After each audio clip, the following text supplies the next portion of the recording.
من قبل قد اعتزلت القصيد، ووفرت دمعي ودمائي بالوريد، ولكن فهد ورؤياكم جعلتني أدمي قلبي من جديد. أنا مش قادر أكون، حرام عليك يا أخي. تسلم يا حبيبي. قصيدة بعنوان زيتون عينيك.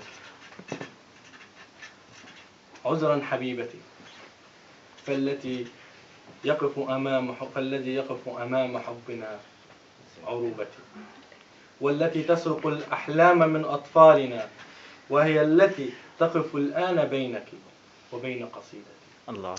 الله عليك.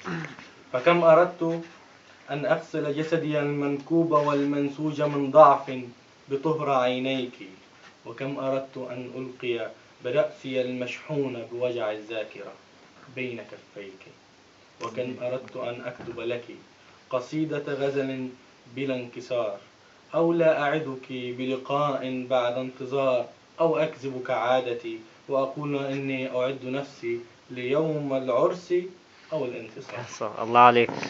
أنا مش عارف سقف. أعلم أنك كل ليلة تنادين علي من فوق المآذن والأجراس ومن أنفاس المداخن وخفية عن الحراس، وأنك تعطرين المساء لي وتقطفين والزيتون والبرتقال لي وتمشطين شعرك لي، رغم أنك على يقين أنك لست الليلة لي. الله عليك. الله عليك.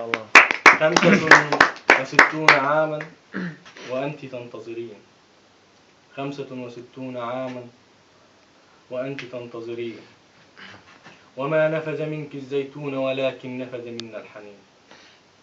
فالعروبة تجمدت والأمجاد تهتكت والنخوة تشوهت، فإذا البناطق سئلت في أي وجه صورت. الله.